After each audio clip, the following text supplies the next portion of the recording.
sudah mulai lemah, tenaganya nggak sekuat dulu, ya kan? Mikirnya jangan yang aneh-aneh seharusnya. Seharusnya mempersiapkan bekal di hari akhir menuju pertemuan dengan Allah, sehingga menjadi hamba-hamba yang dicintai Allah.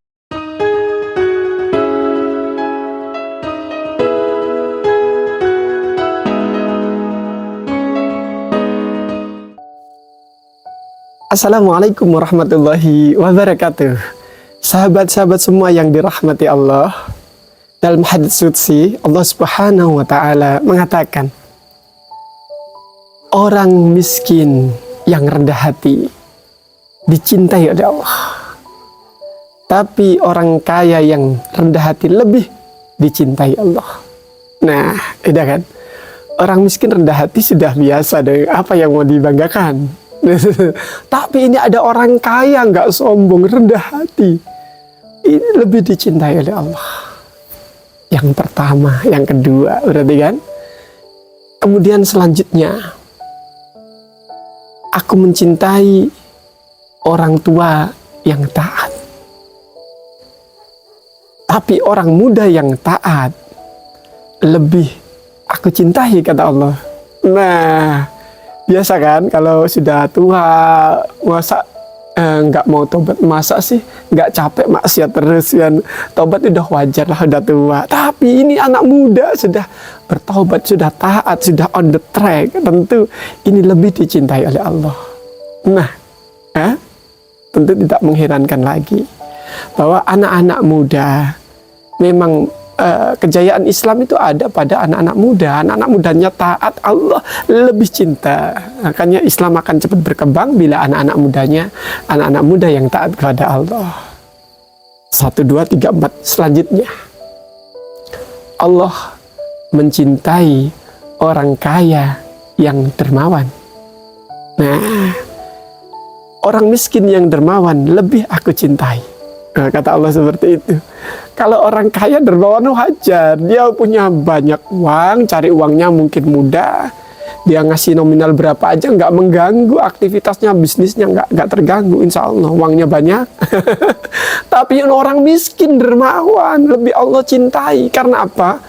Orang miskin yang dermawan itu cenderung memberikan yang terbaik yang dia punya.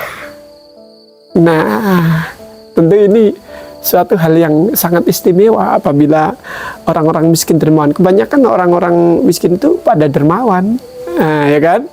Kalau orang miskin punya uang cuma 10.000 misalnya, kita minta 5.000 mungkin dikasih, padahal itu 50% dari hartanya.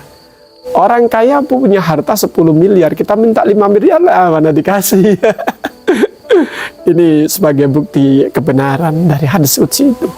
Kemudian Allah Subhanahu wa taala juga mengatakan, aku membenci orang kaya yang sombong.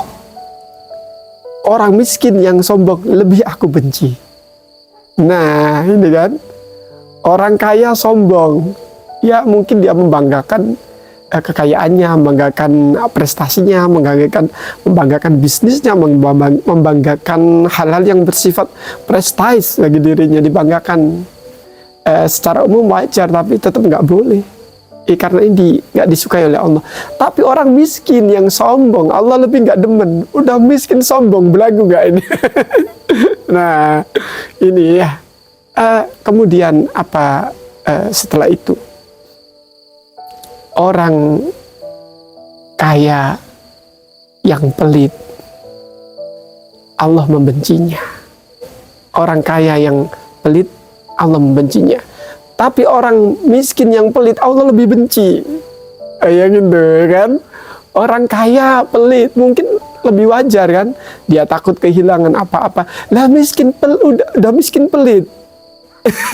Padahal dia sebenarnya nggak harus secara materi, orang fakir pelit pula.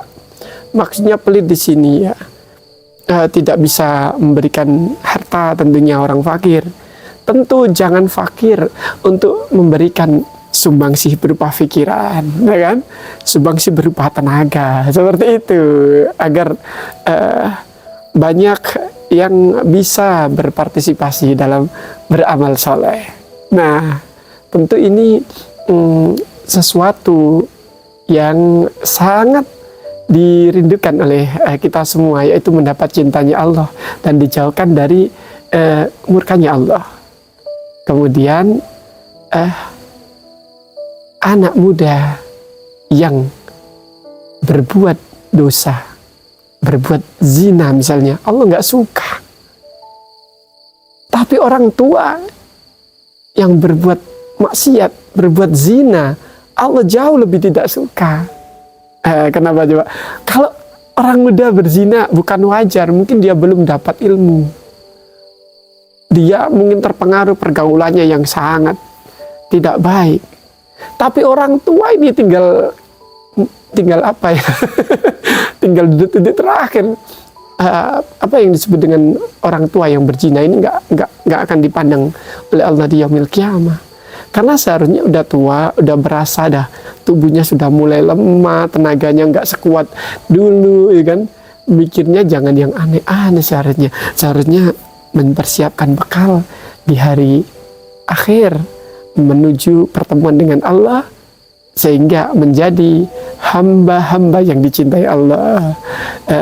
Sahabat semua yang dicintai Allah, mudah-mudahan kita termasuk golongan orang-orang yang mendapat cintanya Allah, mendapat kasih sayangnya Allah, ya.